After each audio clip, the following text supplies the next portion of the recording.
नमस्कार दोस्तों। लंबे समय बाद एक बार फिर से आप सभी का स्वागत है इस PYQ सीरीज में।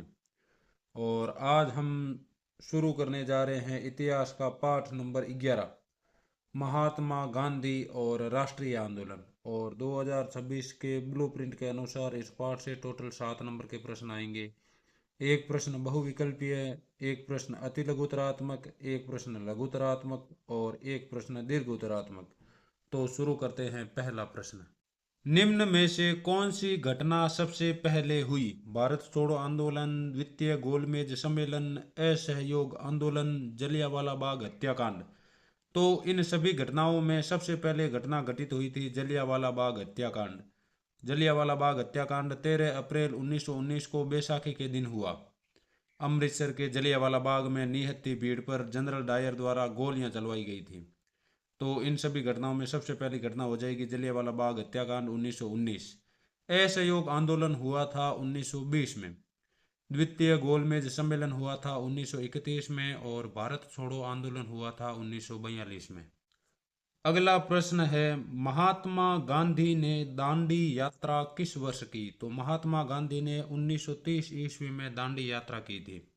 यह यात्रा 12 मार्च 1930 को साबरमती आश्रम से शुरू हुई और 6 अप्रैल 1930 को दांडी तट पर समाप्त हुई। तो यहाँ से भी दो प्रश्न बन सकते हैं, दांडी यात्रा कब और कहाँ से शुरू हुई, दांडी यात्रा कब और कहाँ पूरी हुई।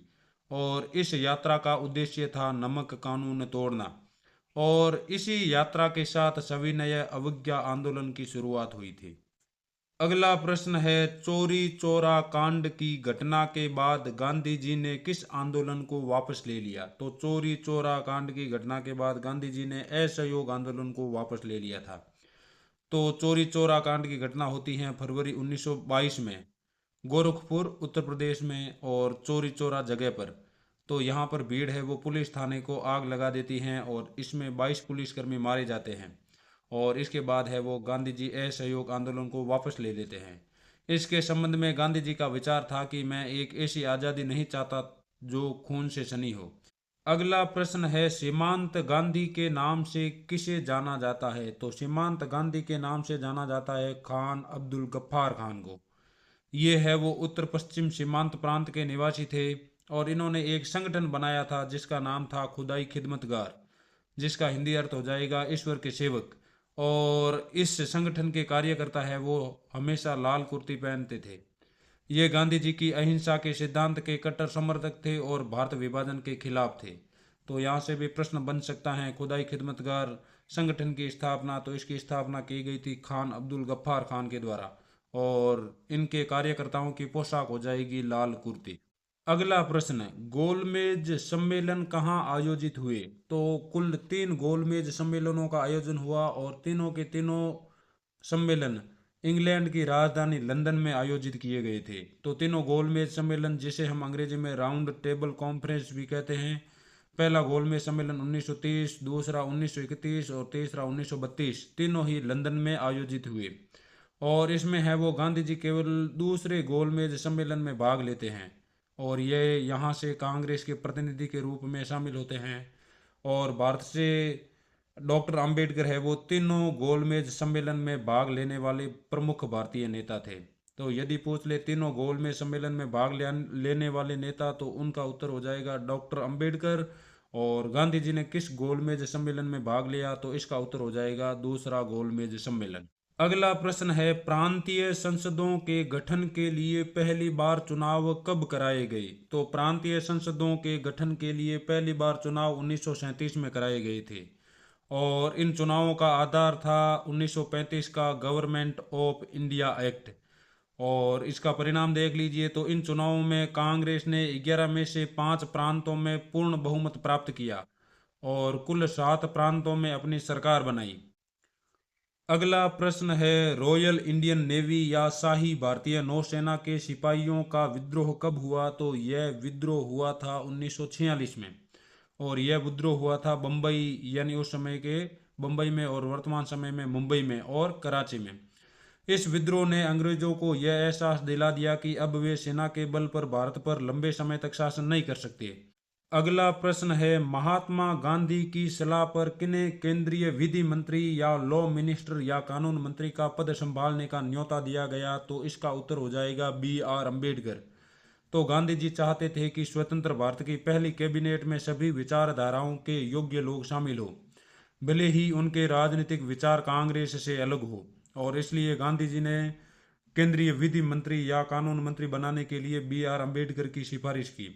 और डॉक्टर अम्बेडकर है वो संविधान की प्रारूप समिति के भी अध्यक्ष थे। अब आगामी एग्जाम के लिए कुछ महत्वपूर्ण घटनाक्रमों के बारे में आपको जानकारी रखनी है। तो सबसे पहली घटना है जलियांवाला बाग हत्याकांड। तो यह हुआ था 1919 में, रोलट एक्ट के विरोध में हुआ था और जनरल डायर द्वारा यहाँ पर गोलीबारी करवाई गई थी। उसके बाद में अगली घटना है असहयोग आंदोलन। यह हुई थी 1920 में शुरू, और इसमें है वो खिलाफत के साथ मिलकर काम शुरू किया गया था। यानी शुरुआत में खिलाफत आंदोलन अलग था और असहयोग आंदोलन अलग था, तो खिलाफत आंदोलन को है वो इसके साथ शामिल कर लिया गया था। अगली घटना है चौरी चौरा कांड। तो यह हुई थी 1922 में, और इस घटना के बाद है वो गांधी जी ने असहयोग आंदोलन वापस ले लिया था। उसके बाद में अगली घटना है दांडी यात्रा। यह हुई थी 1930 में, और इस यात्रा का मुख्य उद्देश्य था नमक कानून तोड़ना, और इसी यात्रा के साथ भारत में सविनय अवज्ञा आंदोलन की शुरुआत हुई थी। उसके बाद में है गांधी इरविन समझौता। यह हुआ था 1931 में, और इसके बाद गांधी जी है वो दूसरे गोलमेज सम्मेलन में भाग लेने के लिए लंदन जाते हैं। उसके बाद में अगली घटना है प्रांतीय चुनाव, और यह हुई थी 1937 में। पहली बार चुनाव हुए और कांग्रेस की है वो बड़ी जीत हुई। उसके बाद में अगली घटना है भारत छोड़ो आंदोलन। यह हुई थी 1942 में, और इसी घटना के दौरान गांधी जी द्वारा करो या मरो का नारा दिया गया था। तो करो या मरो का नारा भारत छोड़ो आंदोलन के दौरान दिया गया था महात्मा गांधी द्वारा। उसके बाद में नौसेना विद्रोह। यह हुआ था 1946 में। बम्बई और कराची में विद्रोह हुआ था, और ब्रिटिश शासन को स्वयं लगने लगा था कि उनका अंत अब निकट आ गया है। अगला प्रश्न है, 13 दिसंबर 1946 को संविधान सभा के सामने उद्देश्य प्रस्ताव पेश किया। तो उद्देश्य प्रस्ताव या ऑब्जेक्टिव रिजोल्यूशन पेश किया था जवाहरलाल नेहरू ने, और यही प्रस्ताव आगे जाकर हमारे संविधान की प्रस्तावना का आधार बनता है। और इस उद्देश्य प्रस्ताव में भारत को एक स्वतंत्र संप्रभु गणराज्य घोषित किया गया था। रिक्त स्थान वाला केवल एक ही प्रश्न था। अब है अति लघुतरात्मक प्रश्न। तो पहला प्रश्न है, महात्मा गांधी ने दलित जातियों के लिए पृथक निर्वाचिका सेपरेट इलेक्टोरल्स की मांग का विरोध क्यों किया? तो महात्मा गांधी का मानना था कि पृथक निर्वाचिका से दलित समाज हमेशा के लिए मुख्य धारा से कट जाएगा, और इससे हिंदू समाज में स्थायी विभाजन पैदा हो जाएगा। इसलिए गांधी जी ने है वो पृथक निर्वाचिका या सेपरेट इलेक्टोरल्स का विरोध किया था। और उसके बाद में कुछ अन्य महत्वपूर्ण जानकारी। तो द्वितीय गोलमेज सम्मेलन यह हुआ था 1931 में। डॉक्टर बी आर अम्बेडकर ने अछूतों के लिए अलग चुनाव क्षेत्र की मांग रखी थी, जिसे अंग्रेजों ने मान लिया था, और इसके विरोध में गांधी जी ने पूना की यरवदा जेल में आमरण अनशन शुरू कर दिया था। उसके बाद में गांधी जी और अम्बेडकर के बीच में पूना समझौता होता है, और इसमें पृथक निर्वाचिका की मांग को वापस ले लिया गया, लेकिन बदले में प्रांतीय विधायकों में दलितों के लिए आरक्षित सीटों की संख्या 71 से बढ़ाकर 147 कर दी गई। अगला प्रश्न है, कैबिनेट मिशन को भारत क्यों भेजा गया? कैबिनेट मिशन को भारत में सत्ता के हस्तांतरण की प्रक्रिया तय करने और स्वतंत्र भारत के लिए संविधान निर्माण की रूपरेखा तय करने के लिए भेजा गया था। अब इसके बारे में महत्वपूर्ण जानकारी देख लीजिए। तो कैबिनेट मिशन का आगमन हुआ था मार्च 1946 में। इसमें 3 सदस्य थे, Lord Pethick Lawrence, Stafford Cripps और एवी अलेक्जेंडर। और इस मिशन के प्रमुख प्रस्ताव थे, इसने मुस्लिम लीग की पाकिस्तान की मांग को अस्वीकार कर दिया। इसने भारत को एक ढीले त्रिस्तरीय महासंघ के रूप में रखने का सुझाव दिया, समूह क, ख और ग के रूप में। और शुरुआत में कांग्रेस और लीग दोनों राजी हुए, लेकिन बाद में व्याख्या को लेकर मतभेद हुए, जिसके कारण यह मिशन विफल हो गया और विभाजन अपरिहार्य हो गया। यानी उसके बाद में विभाजन को टाला नहीं जा सका। प्रश्न है, आप कैसे कह सकते हैं दक्षिण अफ्रीका ने ही गांधी जी को महात्मा बनाया? तो इसका उत्तर हो जाएगा, दक्षिण अफ्रीका में ही गांधी जी ने पहली बार अपने सत्याग्रह और अहिंसा के सिद्धांतों का व्यावहारिक प्रयोग किया, और वहां रहने वाले विभिन्न धर्मों व क्षेत्रों और भारतीयों को एक मंच पर लाकर राजनीतिक एकता का पाठ पढ़ाया। इसलिए हम कह सकते हैं कि दक्षिण अफ्रीका ने गांधी जी को महात्मा बनाया था। और यह जो कथन है, यह कथन प्रसिद्ध इतिहासकार चंद्रन देवनेशन का है। गांधी जी 1893 में एक साधारण वकील के रूप में दक्षिण अफ्रीका गए थे, लेकिन 1915 में जब वे भारत लौटे तो एक अनुभवी और परिपक्व नेता बन चुके थे। वहां उन्होंने नस्लीय भेदभाव के खिलाफ लड़ाई लड़ी, जैसे कि भारतीयों को पंजीकरण प्रमाण पत्र साथ रखने के कानून का विरोध करना। अगला प्रश्न है, गांधी जी ने 1918 में गुजरात के किस अभियान में संलग्न रहे? तो गांधी जी है वो 1918 में गुजरात के 2 अभियानों में संलग्न रहे थे। सबसे पहला अभियान था खेड़ा सत्याग्रह, और यहाँ पर गांधी जी ने है वो किसानों का लगान माफ कराने के लिए यहाँ पर आंदोलन किया था। उसके बाद में आगे हैं अहमदाबाद मिल सत्याग्रह, यहाँ पर मिल मजदूरों के वेतन वृद्धि के लिए अभियान में शामिल रही। तो खेड़ा का मुद्दा देखिए, तो यहाँ पर फसलें बर्बाद हो गई थी, फिर भी अंग्रेज पूरा लगान वसूल रहे थे।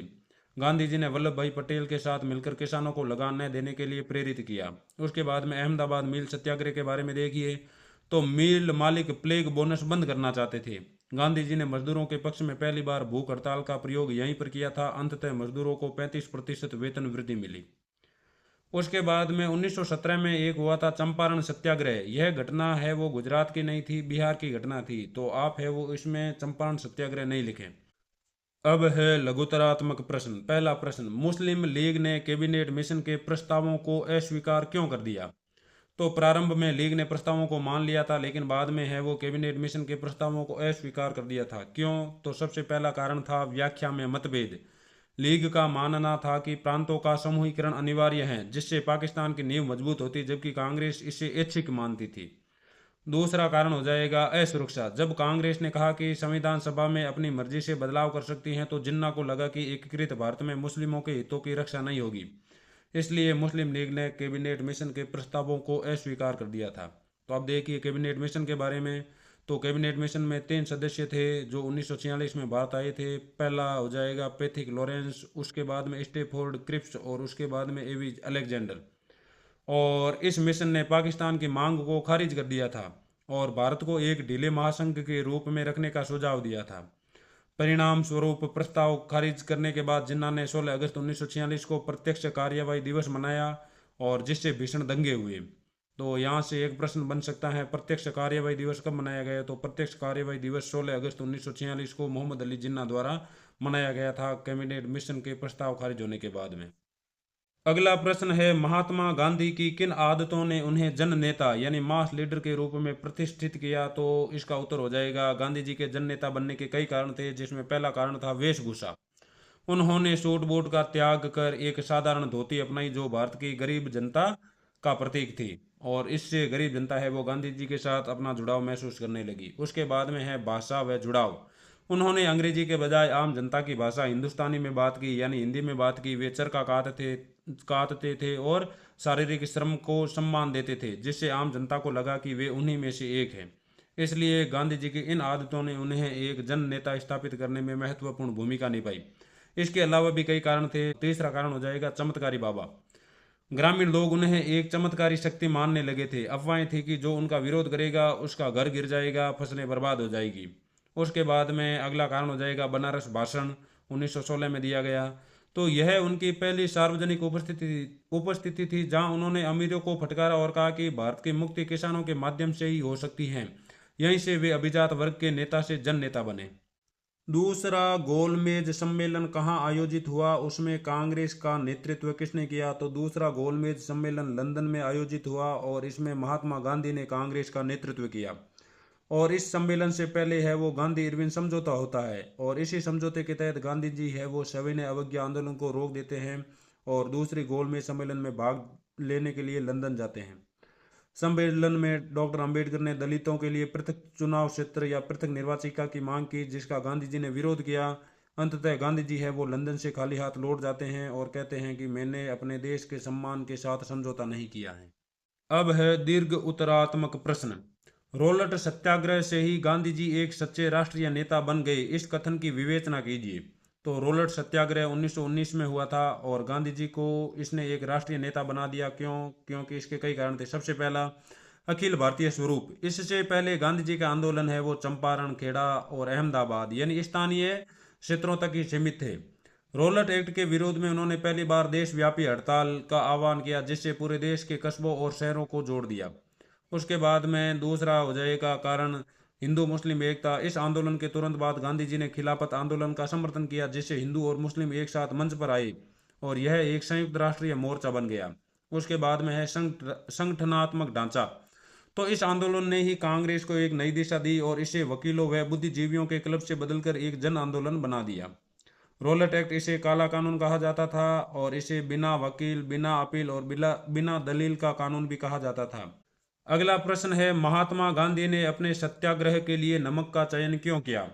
तो गांधी जी की राजनीतिक सूझबूझ अद्भुत थी। उन्होंने नमक को क्यों चुना, इसके पीछे कई कारण थे। सबसे पहला कारण हो जाएगा सार्वभौमिक आवश्यकता। नमक अमीर, गरीब, हिंदू, मुस्लिम, ऊंच नीच सभी की रोजमर्रा की जरूरत था और इस मुद्दे से हर भारतीय भावनात्मक रूप से जुड़ सकता था। इसलिए गांधी जी ने है वो अपने सत्याग्रह के लिए नमक का चयन किया। उसके बाद में दूसरा कारण हो जाएगा अन्याय का प्रतीक। प्रकृति द्वारा मुफ्त दी गई वस्तु पर कर लगाना और उसे बनाने पर सरकारी एकाधिकार होना ब्रिटिश शासन के शोषण का सबसे बड़ा उदाहरण था, जो उस समय के अन्याय का प्रतीक था। उसके बाद में आगे हो जाएगा सहज संदेश। तो स्वराज की अमूर्त मांग को नमक जैसी ठोस वस्तु से जोड़कर गांधी जी ने आंदोलन को घर घर तक पहुंचा दिया। यह एक ऐसा मुद्दा था जिस पर समाज का कोई भी वर्ग असहमत नहीं हो सकता था। इसलिए गांधी जी ने अपने सत्याग्रह के लिए नमक का चयन किया था। उसके बाद में अगला प्रश्न है, नमक यात्रा या साल्ट मार्च किन कारणों से उल्लेखनीय था, वर्णन कीजिए। तो दांडी मार्च या नमक यात्रा 1930 भारतीय इतिहास की एक युगांतकारी घटना थी, क्योंकि इसी घटना के बाद पूरी दुनिया का ध्यान है वो भारतीय स्वतंत्रता संग्राम के संघर्ष पर गया। इस यात्रा को अमेरिकी पत्रिका टाइम सहित विश्व मीडिया ने कवर किया, जिससे भारतीय स्वतंत्रता संग्राम को अंतर्राष्ट्रीय समर्थन मिला। उसके बाद में दूसरा हो जाएगा महिलाओं की भागीदारी। कमला देवी चट्टोपाध्याय के आग्रह पर गांधी जी ने महिलाओं को भी इसमें शामिल होने की अनुमति दी। हजारों महिलाओं ने घर की दहलीज लांघकर नमक बनाया और गिरफ्तारियां दी। इस कारण से भी नमक यात्रा है वो उल्लेखनीय थी। तीसरा हो जाएगा ब्रिटिश राज को चेतावनी। तो इस यात्रा में अंग्रेजों को उन्होंने यह एहसास दिला दिया कि उनका राज अब बहुत दिन नहीं चलेगा, उन्हें भारतीयों को सत्ता में हिस्सा देना ही पड़ेगा। इन सभी कारणों से है वो नमक यात्रा उल्लेखनीय थी। भारत छोड़ो आंदोलन सही मायने में एक जन आंदोलन था, स्पष्ट कीजिए। तो भारत छोड़ो आंदोलन अब तक का सबसे विशाल जन विद्रोह था। क्यों था? तो इसके कारण सबसे पहला, नेतृत्व विहीन विद्रोह। यानी जब अंग्रेजों को पता चलता है कि भारत में भारत छोड़ो आंदोलन शुरू किया जाने वाला है, तो 9 अगस्त की सुबह ही गांधी जी और सभी बड़े नेताओं को अंग्रेज गिरफ्तार कर लेते हैं। और अंग्रेजों को लगता है कि यदि सभी बड़े नेता गिरफ्तार हो जाएंगे तो आंदोलन स्वतः ही रुक जाएगा। लेकिन जनता है वो इन बड़े नेताओं की गैर मौजूदगी के बावजूद इस आंदोलन की कमान संभाल लेती है। उसके बाद में समाज के सभी वर्ग, और इस आंदोलन में समाज के सभी वर्ग शामिल हुए। छात्र, मजदूर, किसान, महिलाएं बड़ी संख्या में शामिल हुए। छात्रों ने स्कूल कॉलेज छोड़े और मजदूरों ने हड़तालें की। उसके बाद में समानांतर सरकारें कई जिलों में, जैसे सतारा है, मेदिनीपुर में है, लोगों ने ब्रिटिश शासन को उखाड़ फेंका और अपनी स्वतंत्र सरकारें स्थापित कर ली। यह बताता है कि यह केवल विरोध नहीं बल्कि सत्ता परिवर्तन का प्रयास था। इसलिए हम कह सकते हैं कि भारत छोड़ो आंदोलन सही मायने में एक जन आंदोलन था। महात्मा गांधी को ऐसा क्यों लगता था कि हिंदुस्तानी राष्ट्रीय भाषा होनी चाहिए? तो गांधी जी का मानना था कि भारत जैसे विविधतापूर्ण देश को जोड़ने के लिए हिंदुस्तानी सबसे उपयुक्त भाषा है, क्योंकि सबसे पहला कारण हो जाएगा मिश्रित संस्कृति। यह हिंदी और उर्दू के मेल से बनी थी और उत्तर भारत के हिंदू और मुस्लिम दोनों इसे आसानी से बोलते और समझते थे, और यह गंगा जमुनी तहजीब का प्रतीक थी। उसके बाद में दूसरा कारण हो जाएगा सरलता। यह संस्कृत निष्ठ हिंदी या फारसी उर्दू निष्ठ की तरह कठिन नहीं थी, बल्कि आम जनता की जुबान थी। उसके बाद में तीसरा कारण हो जाएगा एकता का सूत्र। गांधी जी का विश्वास था कि यह भाषा हिंदुओं और मुसलमानों के बीच तथा उत्तर और दक्षिण के बीच एक सेतु का काम कर सकती है। इसलिए गांधी जी को लगता था कि हिंदुस्तानी है वो राष्ट्रीय भाषा होनी चाहिए। असहयोग आंदोलन का मूल्यांकन कीजिए। तो असहयोग आंदोलन है वो गांधी जी का पहला जन आंदोलन था और यह 1920 से 1922 तक चला था। इसके कई सकारात्मक प्रभाव हुए। तो सबसे पहला सकारात्मक प्रभाव, इसने कांग्रेस को एक क्रांतिकारी संगठन बना दिया। दूसरा प्रभाव हो जाएगा स्वदेशी का प्रचार, यानी इसी आंदोलन के दौरान चरखा और खादी लोकप्रिय हुए थे। और उसके बाद में अगला हो जाएगा हिंदू मुस्लिम एकता। तो इसी दौरान है वो खिलाफत आंदोलन को असहयोग आंदोलन के साथ मिला दिया गया था और जिससे हिंदू मुस्लिम एकता सामने आई। उसके बाद में कुछ नकारात्मक भी घटनाएं हुई थी, जैसे चोरी चोरा की हिंसक घटना, और इस कारण गांधी जी ने अचानक इस आंदोलन को वापस ले लिया, जिससे कुछ नेताओं जैसे मोतीलाल नेहरू, सुभाष चंद्र बोस को निराशा हुई। लेकिन इसने भविष्य के आंदोलनों की नींव तैयार कर दी थी। तो ये हो जाएगा असहयोग आंदोलन का मूल्यांकन। नमक एकाधिकार के जिस मुद्दे का उन्होंने चयन किया वह गांधी जी की कुशल समझदारी और एक अन्य उदाहरण था। इस कथन की विवेचना कीजिए या नमक सत्याग्रह का विस्तार से वर्णन कीजिए। तो देखिए, नमक यात्रा 12 मार्च 1930 सविनय अवज्ञा आंदोलन की शुरुआत थी और गांधी जी ने नमक को चुना क्योंकि यह हर भारतीय, चाहे अमीर हो, चाहे गरीब हो, चाहे हिंदू हो, चाहे मुस्लिम हो, सभी की बुनियादी जरूरत थी। अब मुख्य घटनाक्रम देखिए। दांडी मार्च, गांधी जी ने साबरमती आश्रम से 78 अनुयायियों के साथ 240 मील की यात्रा शुरू की। रास्ते में हजारों लोग उनसे जुड़े। अमेरिकी पत्रिका टाइम ने पहले इसका मजाक उड़ाया, लेकिन बाद में लिखा इस संत ने ब्रिटिश साम्राज्य को हिला दिया। और उसके बाद में 6 अप्रैल 1930 को दांडी के तट पर एक मुट्ठी नमक उठाकर उन्होंने अंग्रेजी कानून को चुनौती दी थी। उसके बाद में इसके प्रभाव देश भर में किसानों, महिलाओं और छात्रों ने कानूनों का उल्लंघन किया। शराब की दुकानों की पिकेटिंग की गई और विदेशी कपड़ों की होली जलाई गई। यह आंदोलन असहयोग से एक कदम आगे था क्योंकि इसमें केवल सहयोग बंद नहीं करना था बल्कि कानूनों को भी तोड़ना था। अगला प्रश्न है, भारत छोड़ो आंदोलन सही मायने में एक जन आंदोलन था, स्पष्ट कीजिए। तो इसके बारे में हम चर्चा कर चुके हैं, लेकिन एक बार फिर से देख लेते हैं। क्रिप्स मिशन की विफलता के बाद 8 अगस्त 1942 को गांधी जी ने करो या मरो का नारा दिया और 9 अगस्त की सुबह गांधी जी, नेहरू, पटेल जैसे सभी बड़े नेता अंग्रेजों द्वारा गिरफ्तार कर लिए गए। इसके बावजूद जनता ने खुद आंदोलन की बागडोर संभाली। जयप्रकाश नारायण जैसे समाजवादी नेताओं ने भूमिगत होकर आंदोलन चलाया। अरुणा आशा पल्ली जैसी महिलाओं ने भी इसमें महत्वपूर्ण भूमिका निभाई। सतारा और मेदिनीपुर में कई जिलों में अंग्रेजों को खदेड़कर समानांतर सरकारें बना ली गई और अंग्रेजों को इसे दबाने में एक से ज्यादा साल लगा और इसने तय कर दिया कि अब अंग्रेजों को भारत छोड़ना ही पड़ेगा। अगला प्रश्न है, असहयोग आंदोलन का मूल्यांकन कीजिए या असहयोग आंदोलन के कारणों का विस्तार से वर्णन कीजिए। तो असहयोग आंदोलन के बारे में देखिए। सबसे पहले कारण इसके तो रॉलेट एक्ट, जिसे हम काला कानून कहते हैं। उसके बाद में दूसरा कारण हो जाएगा जलियांवाला बाग हत्याकांड और तीसरा हो जाएगा खिलाफत का मुद्दा। ये सभी महत्वपूर्ण कारण थे असहयोग आंदोलन घटित होने के। और इसमें है वो सरकारी नौकरियों, उपाधियों, स्कूलों और विदेशी कपड़ों का बहिष्कार किया गया। और हिंदू मुस्लिम एकता इस दौरान अपने चरम पर थी और यह पहली बार था जब शहर से लेकर गांव तक हर वर्ग, चाहे किसान हो, मजदूर हो, छात्र हो, आज़ादी की लड़ाई में हिस्सा लिया था। अंत में फरवरी 1922 में चौरी चौरा में भीड़ ने पुलिस थाने को जला दिया और जहां पर 22 पुलिसकर्मी मारे गए और गांधी जी ने है वो इस घटना के कारण आंदोलन को वापस ले लिया। महात्मा गांधी ने राष्ट्रीय आंदोलन के स्वरूप को किस तरह बदल डाला। तो 1915 से पहले कांग्रेस एक है वो मध्यम वर्गीय या बुद्धिजीवियों की पार्टी थी और गांधी जी ने इसे है वो जनता की पार्टी बना दिया। और उसके बाद में वेशभूषा, भाषा, उन्होंने सूट बूट त्याग कर धोती पहनी, अंग्रेजों के बजाय हिंदुस्तानी भाषा अपनाई। उन्होंने कांग्रेस की कमेटियां गांव गांव तक पहुंचाई और सदस्यता शुल्क कम किया। सत्याग्रह, अहिंसा, चरखा जैसे नए तरीकों से उन्होंने महिलाओं और बुजुर्गों को भी आंदोलन से जोड़ा। और उन्होंने केवल आज़ादी नहीं बल्कि छुआछूत निवारण, हिंदू मुस्लिम एकता पर भी जोर दिया। इस प्रकार गांधी जी ने है वो राष्ट्रीय आंदोलन के स्वरूप को बदल दिया था। प्रश्न है, सिद्ध कीजिए कि स्वतंत्रता के बाद के महीने महात्मा गांधी के जीवन के श्रेष्ठतम क्षण थे। तो जब पूरा देश आज़ादी का जश्न मना रहा था, गांधी जी कलकत्ता और नोआखली में दंगे रोकने के लिए नंगे पांव घूम रहे थे। उन्होंने सत्ता या पद का लोभ नहीं किया। वे दिल्ली में सरकार बनाने नहीं आए। उन्होंने अपनी जान की परवाह किए बगैर हिंदुओं और मुसलमानों के बीच शांति स्थापित करने की कोशिश की। माउंटबेटन ने उन्हें वन मैन बाउंड्री फोर्स कहा था क्योंकि जहां 50,000 सैनिक फेल हो गए वहां अकेले गांधी जी ने शांति ला दी थी। तो इस प्रकार हम कह सकते हैं कि स्वतंत्रता के बाद के महीने महात्मा गांधी के जीवन के श्रेष्ठतम क्षण थे। इसके साथ ही यह अध्याय होता है पूरा। उम्मीद है यह वीडियो आपके आगामी एग्जाम में सहायक साबित होगा। जल्द ही मिलते हैं अगले वीडियो में। धन्यवाद।